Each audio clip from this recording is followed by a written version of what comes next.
E essa, cara, vamos falar agora de algo mais, um pouco mais tosco, mas mais moderno também, que é a tua doença que você acabou de superá-la, não é? Graças a Deus. Foi quando que tu fez que tu teve Sexta- decretado que tu tá livre? Faz uma semana. Uma É? semana. Foi sexta-feira retrasada, vai. É? É. E como é que foi encarar isso, cara, pra você? Cara, tipo, na hora que você recebe a notícia, é uma porrada, né? Pô, tua esposa começa a chorar, tua mãe chora, teus amigos começam a te ligar chorando. Então, você fala, cara, eu não quero morrer. Claro. Pô, eu sempre fui um cara saudável, sempre fiz exercício, sempre me cuidei. De repente me aparece um linfoma. Eu fui fazer uma fisioterapia de prevenção para o joelho, porque eu tenho 3 cirurgias no joelho, então eu alongo, de vez em quando ele dá uma soltada. E no final ele me achou mais tenso, falou, vira, quero alongar teu pescoço. E ele achou um caroço. Eu falei, pô, você viu que tem um carocinho aqui? Cara, eu pus a mão assim e falei, não vi, mas tem mesmo. Ele falou, vai dar uma olhada, fala com teu pai, meu pai é médico. Não falei. Semana seguinte voltei na fisioterapia, aí ele alongou de novo e falou, você falou com seu pai? Falei, putz, Cadu Ramos, o fisioterapeuta. Falei, Cadu, não falei. Mas na minha cabeça eu falei, putz, ele tá preocupado, alguma coisa tem. Aí eu falei, pai, dá um pulinho aqui, dá uma olhada no meu pescoço. Ele olhou e falou, pode ligar pros teus amigos e amanhã eu quero que você vá pro hospital. Eu falei, por que você acha que preocupa? Ele falou, quando eu bato o olho, filho, meu pai é patologista clínico, né, laboratório, faz exame de sangue, esses exames. Ele falou, eu sei quando é uma lesão muscular, quando é uma picada de inseto e dessa vez eu não sei o que que é. E se eu não sei, você tem que checar.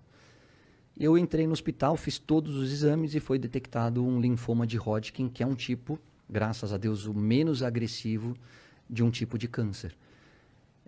Eu tinha o Caioba Soccer Camp, que é um camp que eu faço para as crianças. Na época, 7 dias depois, isso tudo foi numa quinta. Não nesse fim de semana, no outro, 10 dias depois, eu tinha o camp na Bahia. A gente estava 1 ano e meio sem fazer o Caioba. E logo em seguida eu voltava da Bahia direto para o Rio de Janeiro para fazer as Olimpíadas. Então, assim, primeiro você administra.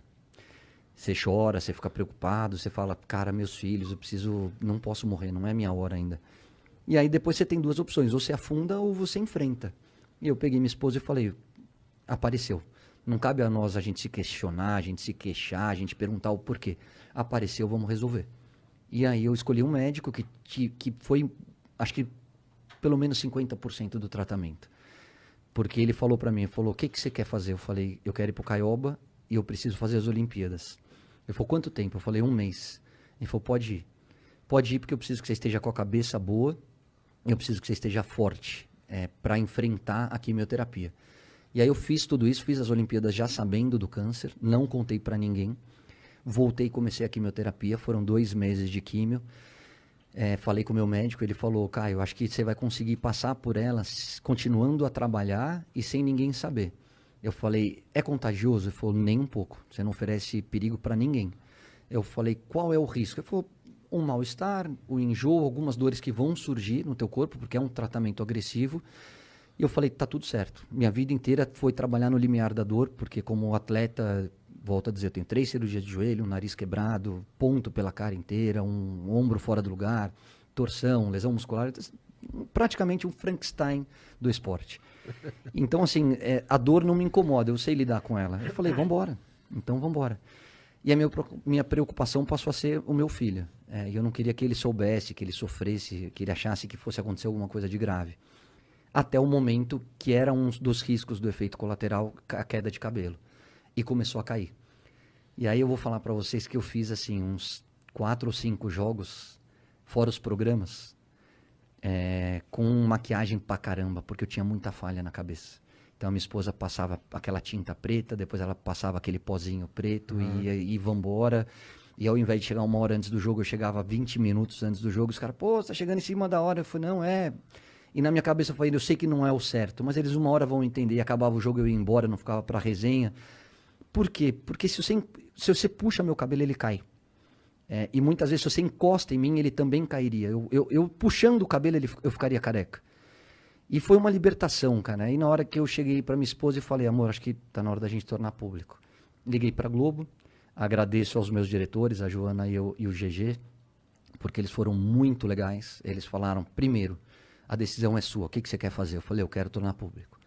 Ele falou, como você quer fazer? Eu falei, isso que eu queria discutir com vocês. Vamos através de uma rede social, vamos falar na TV. Era uma sexta-feira, era uma quinta-feira, e no domingo tinha Brasil e Argentina, uma besteirinha, um jogo quase não Quase vale nada. E foi o que não teve, né? Foi o que não teve. E aí ela falou, eles falaram, Caio, a decisão é sua. Eu falei, eu só queria continuar trabalhando, porque me faz bem. É a hora que eu consigo me concentrar, esquecer um pouquinho do tratamento, esquecer das dores. Ele falou, se você tá forte, você vai continuar. E aí foi pensado, era véspera de um feriado, eu falei, por que eu vou soltar na sexta-feira? Porque já não tem programa de fofoca, né? De sábado até segunda-feira, pelo menos. A repercussão que vai acontecer é nas redes sociais, e aí é a minha palavra. E foi uma coisa que eles me disseram, falou, Caio, a gente só queria te pedir uma coisa. Assume o mais, se for para assumir, assume rápido. Por quê? Porque se as pessoas perceberem que você está ficando careca, vão começar a especular. E aí vão achar que você está mentindo, que você está escondendo. Então, a verdade tem que vir através de você. E eu falei, então deixa que eu vou fazer um vídeo, eu solto na minha rede social e vocês podem soltar depois nos programas. E eu falo uma vez sobre o tema. Eu dou uma entrevista sobre o câncer, eu quero depois me concentrar no tratamento, e quando eu tiver curado, e eu tenho certeza que eu vou estar curado, aí a gente volta a falar no assunto. E aí eles repercutiram no Globoesporte.com. No dia seguinte eu fiz uma matéria com o Felipe Andreoli pro Globo Esporte. E no domingo com o Galvão, aí eu já estava em casa, porque aí a Globo falou, ó, você está com câncer, cai a sua imunidade, você está tratando, fazendo uma quimioterapia, a gente precisa tomar um pouco de cuidado. Estamos no meio da pandemia. No meio de uma pandemia, fique em casa e faz por Skype. Eu falei, tá tudo certo. Não posso me despedir nesse jogo? Ele falou, não. Aí entra o cuidado que a Globo precisa ter. Eu falei, vocês estão corretíssimos, eu faço de casa. E o Galvão foi muito carinhoso, falou no jogo, né? Durante o jogo e no pré-jogo e pós-jogo sobre a doença, me desejando toda a sorte do mundo. E graças a Deus acabou. Fiz a minha última sessão de quimioterapia, repeti o PET scan, que é uma ressonância que você faz para ver se ainda existe algum caroço, se alguma parte espalhada pelo corpo, e não tem mais nada, o linfoma saiu, 100% de sucesso no tratamento. E aí eu falei, então agora vamos falar sobre o assunto, porque eu acho que eu recebi tanta mensagem carinhosa, e-mail, nas redes sociais, ligações, mensagens pelo WhatsApp, mas de tanta, muito mais do que eu acho que eu mereço, muito mais do que eu imaginava, de gente falando, cara, eu tô te colocando na minha oração, vai dar tudo certo. Pô, o meu vídeo deu 1,5 milhão de visualizações, é um número surreal, eu nunca tive esse alcance. E aí você fala, puxa, é legal, faz bem fazer o bem. Talvez agora eu esteja tendo um retorno que eu nunca imaginei, mas, poxa, eu sempre fui um cara que tentei tratar todo mundo com respeito, com carinho, respeitando as diferenças. E eu acho que isso é um legado do esporte, sabe? De você você joga e depende do cara do teu lado. Então, ele é mais pobre, ele é branco, ele é preto, ele é mais rico, ele é mais bonito, ele é mais... Dane-se, ali a gente tá junto. Então, eu sou um cara que aprendi a respeitar todo mundo e lidar com as diferenças de uma maneira que é o que eu procuro passar para a educação dos meus filhos.